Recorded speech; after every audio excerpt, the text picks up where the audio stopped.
High বন্ধুরা! আজকে আমি তোমাদেরকে একটা বাঙালি রেসিপি দেখাবো। এই যে আজকে আমি রান্না করছি ভেজ ডাল। মুগের ডাল আমি সেদ্ধ করে নিয়েছি। আর আগে থেকে কেটে রেখেছিলাম গাজর ছোট, ছোট করে, বিনস আর কড়াইশুঁটি। এগুলো আমি ছোট করে কেটে আমি ভেজে তুলে রেখেছি আগে থেকে।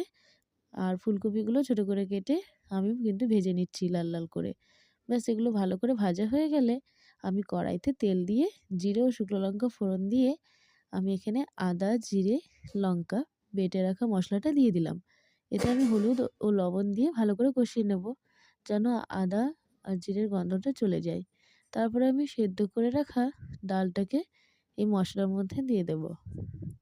ব্যাস ডালটাকে এই মশলার সাথে বেশ মিক্স করে নেড়ে তারপরে এখানে আগে থেকে ভেজে রাখা যে সবজিগুলো আমি ডালের মধ্যে দিয়ে দেব।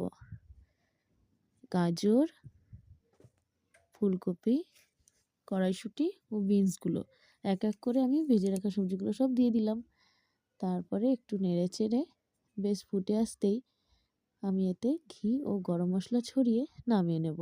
এই শীতের সময় কিন্তু ভেজ ডাল খেতে দারুণ লাগে।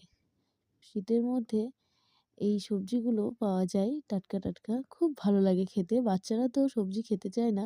কিন্তু বাড়িতে এইভাবে ডাল আর সবজি দিয়ে ভেজ ডাল বানালে বাচ্চারা সহজেই খেয়ে নেয়।